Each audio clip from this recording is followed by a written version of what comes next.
Man, it's beautiful down here in Florida. I'm so enjoying this part of the world, and you can see just behind me, it's so peaceful. There's some birds out over there. Every once in a while, you'll see some ducks down here who will walk past as they head on down to the pond that's here on my left. Now I'm answering questions from the comments at the bottom, and I want to make sure that I keep up with these questions so that you do get a response to the best ones, the ones who are really asking and are very serious. And there have been some that concerning the emergence or the origins of Islam. How and why did Islam start so suddenly in the 7th century? What was the meaning, or what was the impetus behind it?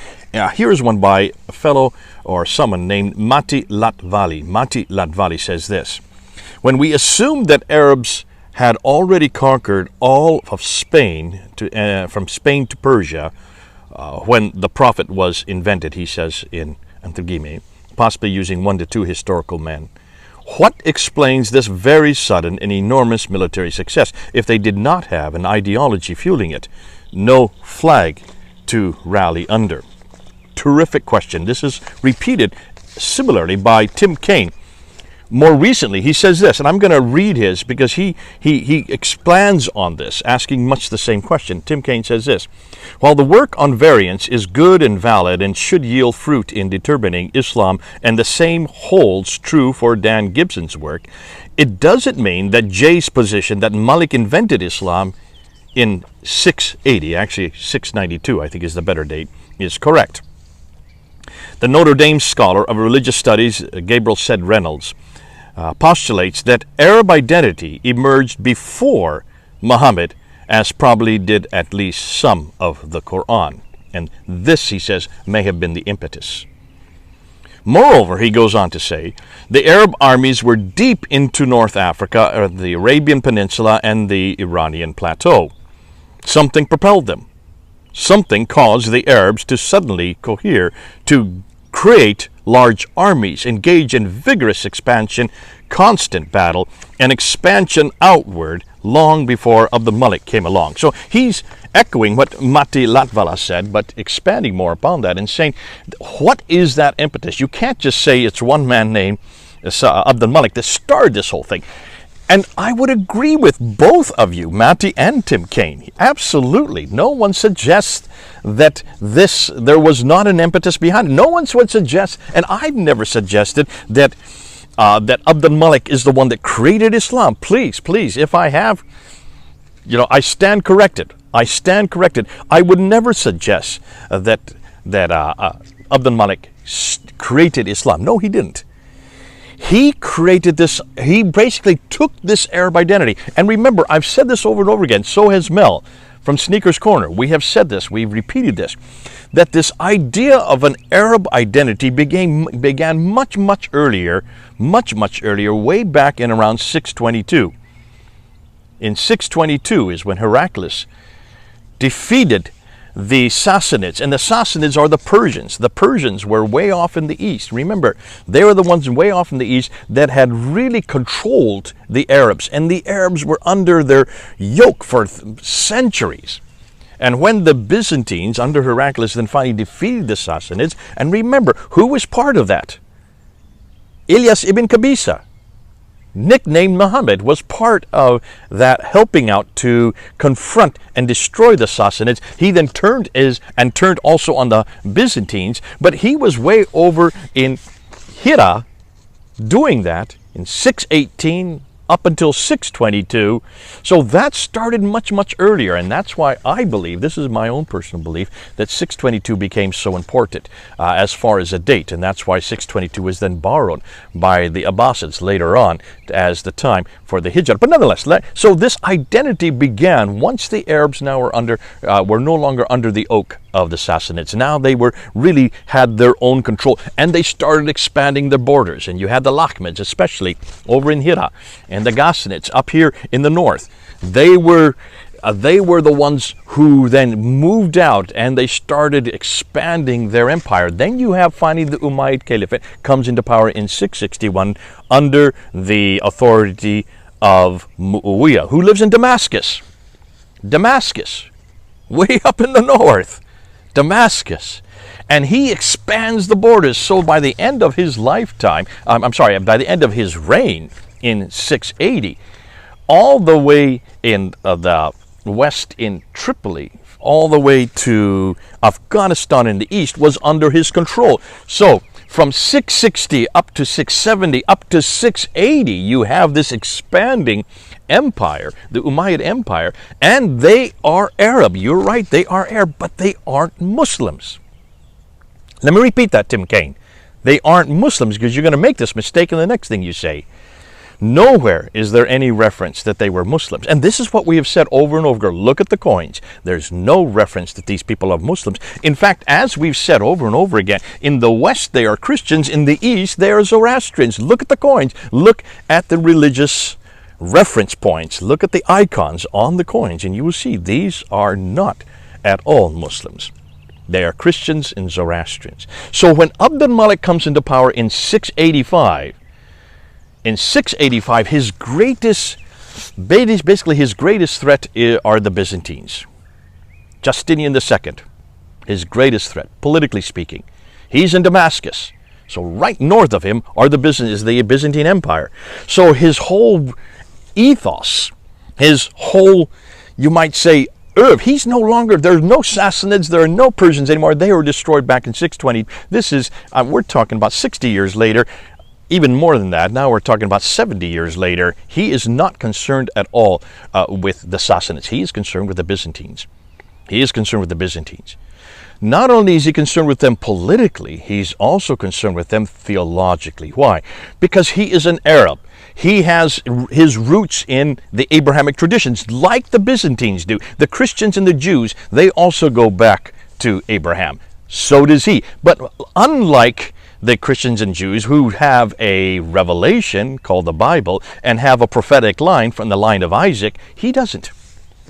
Abd al-Malik doesn't have this type of identity. He doesn't have near the identity as those he is now responsible for and in charge of and has authority over, all these Christians and Jews. Yet he is a cousin to them, but they have a scriptural identity. They have a religious identity that he doesn't.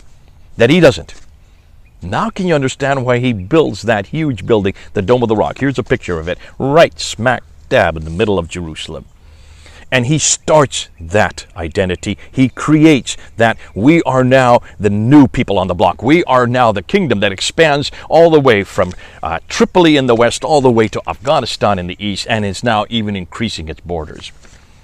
But we don't have the religious identity that you have, you Christians, or you Jews. So he goes right back, slap dab, right to their most important city in Jerusalem, and he builds the greatest structure of its day, the Dome of the Rock, looking down on the Church of the Sepulchre, where the Christians are going for their pilgrimage. Now, you can remember his pilgrimage is still down to Petra. So why didn't he build this building in Petra? Because this is a political statement. This is a theological statement. This is a religious one-upmanship against the Christians, especially the Byzantine Christians. Especially, he's rubbing his nose at Justinian II. And more than that, he then introduces his coins to mock Justinian II, and puts his own image on the coin in 693 with a sword. Basically, it's a declaration of war. So both politically and theologically, he is attacking Byzantine Christianity. And that's why, once that happens, now he didn't invent Islam. He started using the name Islam. He is the first one to use that name. He is the first one to use the word Muslim. But it did take root. It didn't really become an entity until much, much later, until around 730s and 740s, when it then became the name for these people who now have what they considered to be a new monotheistic religion, in contradistinction to what they thought was polytheistic beliefs, especially on the person of Jesus Christ. And that's why they call them the associators. Even Abd al-Malik puts that on his coins, and he puts it on the Dome of the Rock. The Shahada, La ilaha illallah, Muhammadur Rasulullah, that means you have that reference that the associators built into the Shahada, That means us. We are the associators. Look at John of Damascus. He comes out in the 700s and he talks about himself as the reference point, as the associators according to you. He doesn't believe he's an associator with God. He's not done any of the sort. Neither do we today. But the Arabs, those who then became the Muslims, considered these people, others, the Christians especially, to be the associators. So be careful. Abd al-Malik didn't invent it. He just introduced this new identity. That's why on the coins, on the Dome of the Rock, and on the Caliphal protocols that he introduces in 691 and in 692, he introduces the name Muhammad. He introduces his prophet. Obviously, once you introduce the prophet, in contradistinction to the Christian view that Jesus was God, then you've got to have a book for that prophet. That's why the Quran starts to get formed about that time. And let's move on, because you didn't talk about this. Going back to Tim Kaine, he continues and he says, moreover, the North Africans were Muslims and moved on into Spain. They were all Muslims before Malik. Oh? Tim Kaine, I want to ask you one question. I hope you're watching this. Come back to me on this. Where did you get this idea that the North Africans were Muslims? Do you have any reference for anybody called Muslims prior to 692? Whether they're North Africans or Eastern Africans or anybody from Jordan or Syria or Iraq or even Arabia, are there any people called Muslims prior to 692? You just blurt it out there, but you have no reference at all. Where did you get this idea that they were Muslims? Help me here. Convince me. Convince all of us. Show me one reference to people called Muslims prior to 692. We've said this over and over again. There is no reference to anybody called Muslims that early. Then you go on to say, I think our general narrative holds up, that the places are different than their traditional account, but that's about it. Mu'awiyah, you say, and his generation fought Muhammad for 20 years.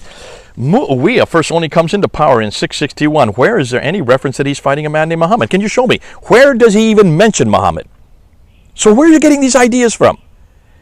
What you're doing is you're doing the Islamic dance. You're doing the Islamic dance that everybody does. You're going back to the traditions to get what you're talking about. See, here you say that we've got the narrative right, generally. However, you're missing a few points. How about Mu'awiyah? He was fighting Muhammad. So where are you getting that from? See, if you want to understand our premise, Tim Kaine, throw out those traditions. Why are you going back then to now recreate the story? You're contradicting yourself. You can't have it both ways. You can't say your narrative is correct, Jay and Mel and Robert Spencer and all the others who are now coming on board. You can't say your narrative, that there is a problem here with the 7th and 8th century. We can't find any reference to people called Muslims, any religion called Islam, any person called Muhammad, or any place called Mecca, or any book called the Quran. Those are the 5 things we can't find reference for. And then you start to say, well, actually, Mu'awiyah in 661 was attacking Muhammad for 20 years. Where'd that come from? Where did you get that notion from? From the Islamic tradition. So you're going back to the Islamic tradition to repeat what you have always been told, and you don't know how to get beyond it. It's a common problem, Tim. Don't worry about it. And that is, you say one thing, but then you completely contradict yourself in the very next statement. You cannot do that and be held justifiably, or to be consistent. And then you go on and say, he fought Muhammad for 20 years. Listen, Mu'awiyah wasn't even there. Muhammad died in 632. Mu'awiyah didn't come into power in 660. So even that reference doesn't make sense. That's 30 years after Muhammad was dead. He comes to power. So how could he fight him? Muhammad's been dead for 30 years. Nonetheless, though he was a charlatan and hated him, despite liking to receive Muhammad's empire, when Mu'awiyah's generation died out, that's around 680, then the next generation was more accepting and glorifying of Muhammad and the promotion of Islamic chauvinism.